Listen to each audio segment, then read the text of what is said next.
নবী বানাই তারা জীবনে কোনোদিন গুনাহ করে না। এটা কি এক দুইজন নবীর বেলায় না সকল নবীর বেলায়? সকল নবীর বেলায়। কাজে এটা আল্লাহর নির্ধারিত একটা সামগ্রিক মূলনীতি। সমস্ত নবী রসুলগণ হন আজীবন বেগুনাহ। কাজেই কোন নবীর জীবনে যদি এমন কোনো ঘটনা পাওয়া যায় যেই ঘটনাকে আপনি মন গড়াভাবে ব্যাখ্যা করলে তাকে গুনাহগার সাব্যস্ত করতে পারবেন, দুই আদর্শ মতো ব্যাখ্যা করলে গুনাহগার সাব্যস্ত হবেন না। যেমন হযরত আদম আলাইহিস সালামকে আল্লাহ জান্নাতি দিয়া বলছিলেন সব গাছের ফলমূল খাও, শুধু একটা গাছের ফল খাইতে নিষেধ করছিলেন। এটা তো নতুন কথা না, সবাই জানেন মনে হয় আমার। কিন্তু শেষ পর্যন্ত ইবলিসের ধোঁকায় পড়ে আদম নিষিদ্ধ গাছের ফল খাইছিলেন কিনা? এই ঘটনাটাকে যদি আপনি মন গড়াভাবে ব্যাখ্যা করেন তাহলে ব্যাখ্যাটা এইভাবে করতে পারবেন যে আল্লাহর আদেশ নিষেধ লঙ্ঘন করলেই গুনাহ হয়, আর আদম যেহেতু লঙ্ঘন করছেন কাজে আদম গুনাহগার হয়েছেন। এইভাবে আপনি ব্যাখ্যা করতে পারবেন। কিন্তু আপনার এই ব্যাখ্যা গ্রহণ করলে আল্লাহর নির্ধারিত মূলনীতি ঠিক থাকে না, লঙ্ঘন হয়ে যায়, সাব্যস্ত হইল আপনার ব্যাখ্যা ভুল। আপনি যে ব্যাখ্যা নিয়েছেন এই ব্যাখ্যায় আল্লাহর নির্ধারিত মূলনীতি ঠিক থাকে না, মূলনীতি লঙ্ঘন হয়ে যায়। কাজেই সুন্নতে রাসূল এবং জামাতে সাহাবার আদর্শ মতো যে কোনো নবীর জীবনের এই ধরনের কোনো ঘটনাকে এমনভাবে ব্যাখ্যা করতে হবে যেভাবে ব্যাখ্যা করলে আল্লাহর মূলনীতি ঠিক থাকে, যেভাবে ব্যাখ্যা করলে আল্লাহর মূলনীতি ঠিক থাকে। নির্ভরযোগ্য তফসিরের কিতাবাদিতে সেই ব্যাখ্যাগুলি লেখা আছে। এর মধ্যে একটা ব্যাখ্যা হইল মানুষের কোনো কাজের দ্বারা সওয়াব হয় অথবা কোনো কাজের দ্বারা গুনাহ হয় দুনিয়ার জীবনে, জান্নাতি জীবনে নয়। জান্নাতি জীবনের কোনো কাজে সওয়াবও নাই, গুনাহও নাই। এবার বলেন তো আদম নিষিদ্ধ গাছের ফল খাইছিলেন কোন জীবনে? এর সাথে সওয়াবেরও কোনো সম্পর্ক নাই, গুনাহরও কোনো সম্পর্ক নেই। এই ব্যাখ্যাটা গ্রহণ করলে আল্লাহর নির্ধারিত মূলনীতি লঙ্ঘন হয় না, ঠিক থাকে। সুতরাং ব্যাখ্যাটা সহি। এই হলো নবীর সুন্নত এবং সাহাবায়ে কেরামের জমাতের আদর্শ মতো এলেম, আমল, আকীদা। কাজেই ইসলামী শিক্ষা সফল হওয়ার জন্য 2 নম্বর গুণ হলো 2 আদর্শ মোতাবিক ইসলামী শিক্ষা গ্রহণ করতে হবে। একটা সুন্নতে রাসূলের আদর্শ আর একটা জমাতে সাহাবার আদর্শ। তখন আপনার ইসলামী শিক্ষা সফল হবে। আদর্শ বিবর্জিত ইসলামী শিক্ষা গ্রহণ করবেন, কোরআনের কোনো আয়াতকে মন গড়াভাবে ব্যাখ্যা করবেন, নবী রসুলের জীবনের কোনো ঘটনাকে সুন্নতে রাসূল আর জমাতে সাহাবার আদর্শবাদ দিয়া মন গড়াভাবে ব্যাখ্যা করবেন, আপনার ইসলামী শিক্ষা বিফল হতে বাধ্য। গেল ইসলামী শিক্ষা সফল হওয়ার 2 গুণের আলোচনা, একটা বৈশিষ্ট্য, একটা আদর্শ। ইসলামী শিক্ষা সফল হওয়ার বৈশিষ্ট্য হইল শিক্ষার সাথে দীক্ষা থাকতে হবে। আদর্শ হইল নবীর সুন্নত এবং সাহাবাগণের জমাত। আদর্শ কটা জিনিস? 2টা জিনিস, নবীর সুন্নত এবং সাহাবাগণের জমাত। এই 2টা জিনিসকে যারা ইসলামী শিক্ষা সফল হওয়ার আদর্শ মাপকাঠি হিসাবে মানে তাদেরকেই পরিভাষাগতভাবে আহলে সুন্নাত ওয়াল জামাত বলা হয়। 2 আদর্শ যদি না মানে তাইলে আহলে সুন্নাত ওয়াল জামাত দাবি করা হবে তার মিথ্যা দাবি। আমাদের সমাজে এমন দুঃখাবাজেরও অভাব নাই যারা নিজের এলেম, আমল, আকীদা সহি না গলত যাচাইয়ের জন্য নবীর সুন্নত এবং সাহাবায়ে কেরামের জমাতকে আদর্শ মাপকাঠি মানতে রাজি না, অথচ নিজেদেরকে নিজেরা আহলে সুন্নত ওয়াল জামাত বলে আকাশ ফাটা চিৎকার করে। এগুলি ধোঁকা ছাড়া আর কিছু নয়।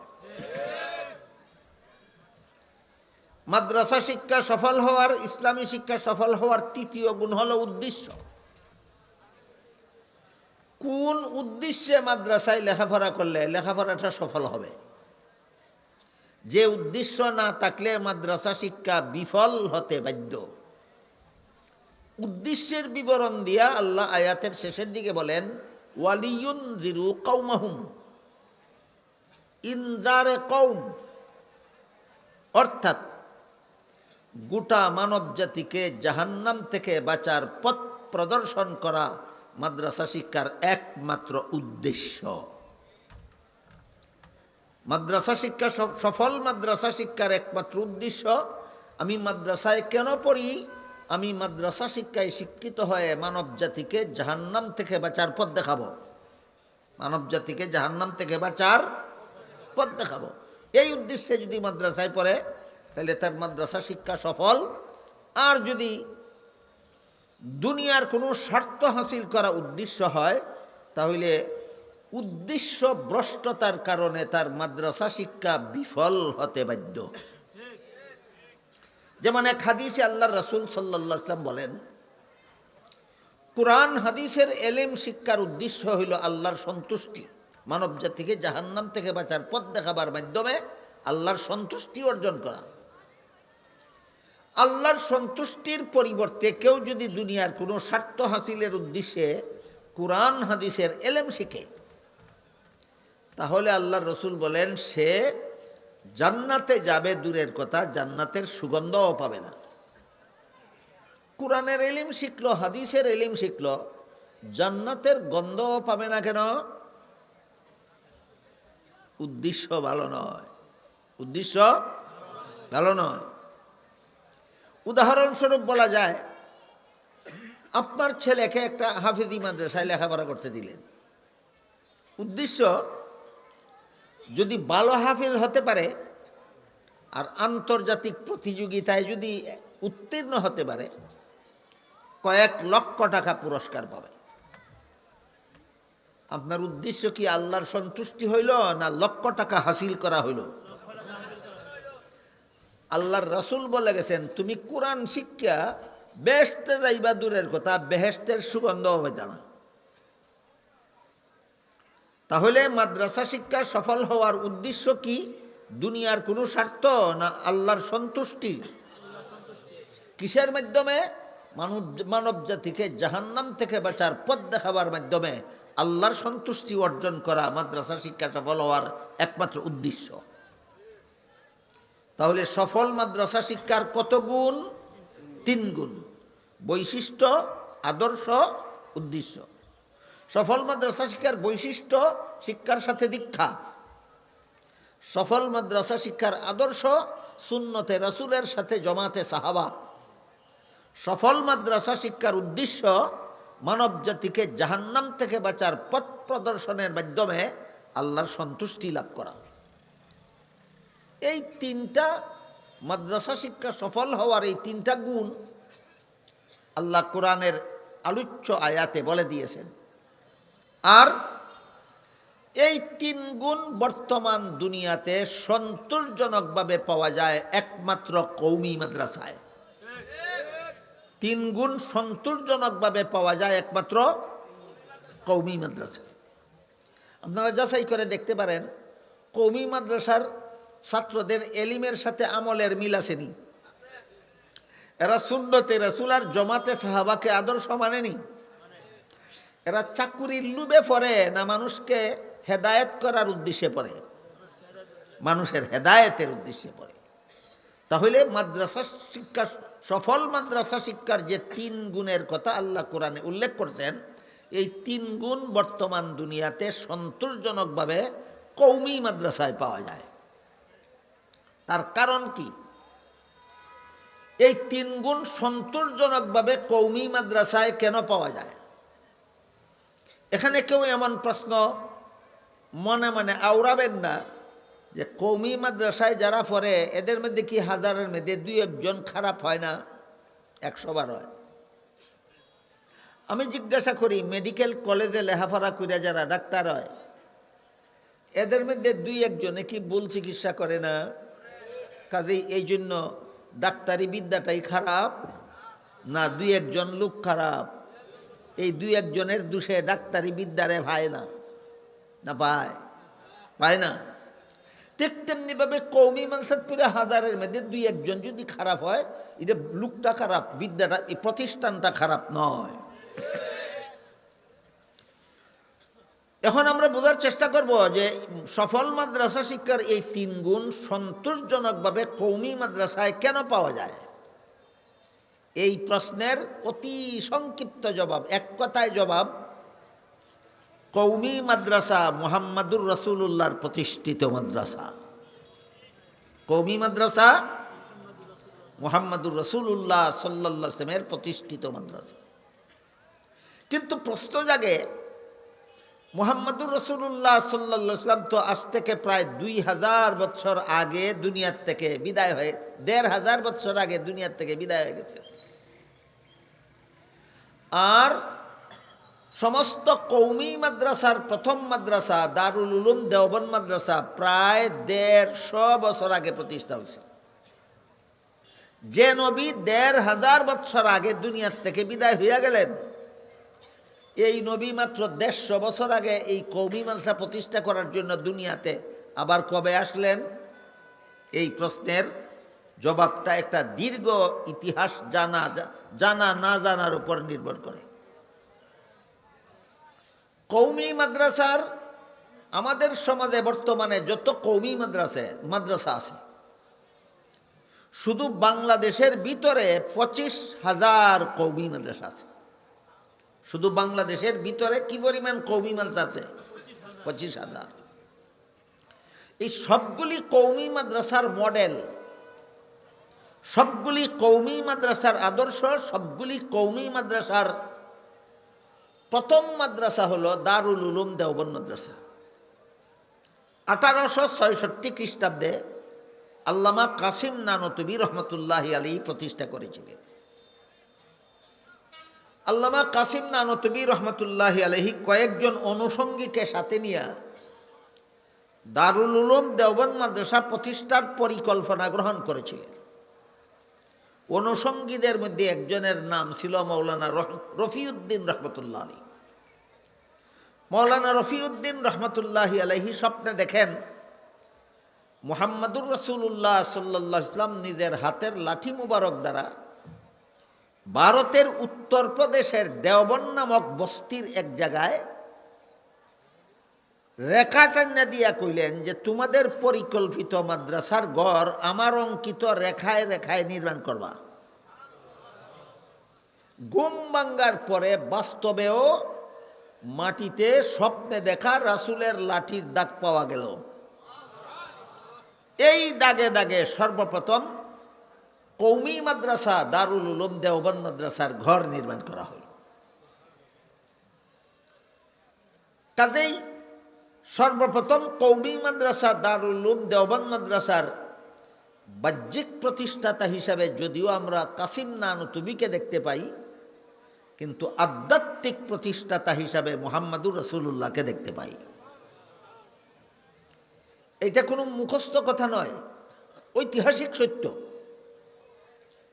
আল্লামা সৈয়দ মাহবুব রহমতুল্লাহি আলাইহির লিখিত কয়েক হাজার পৃষ্ঠা বিশিষ্ট একটা উর্দু ইতিহাস গ্রন্থের নাম তারিখে দারুল উলুম দেওবন্দ।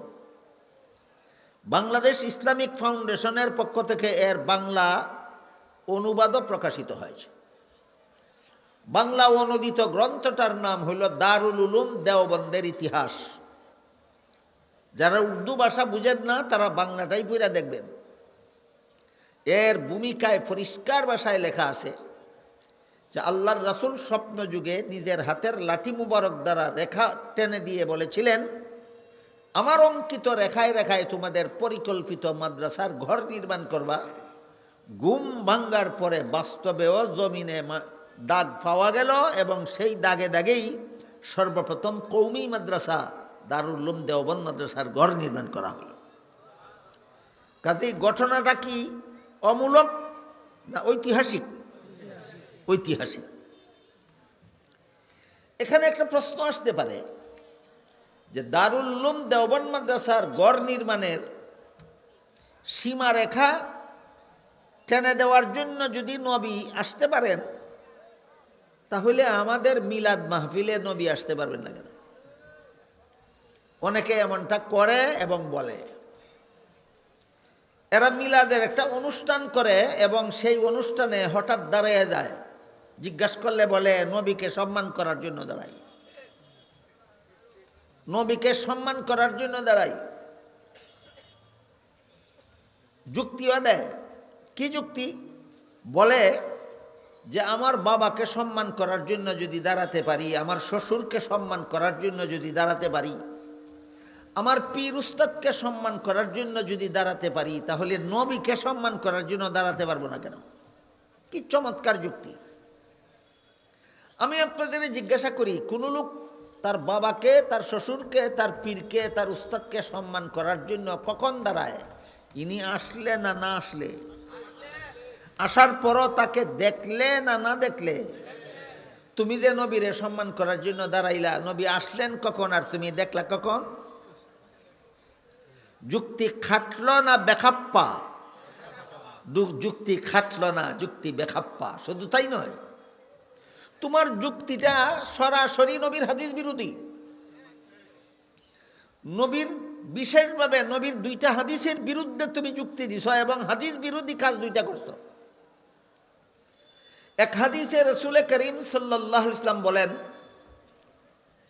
আল আম্বিয়াউ আহইয়াউন ফি কুবুরিহিম, নবী রাসূলগণকে দাফন করা মাত্রই আল্লাহ তাদেরকে জীবিত করে দেন এবং জীবিত হয়ে তারা তোমাদের কোনো অনুষ্ঠানে আসেন না, রওজা শরীফের ভিতরে থাকেন।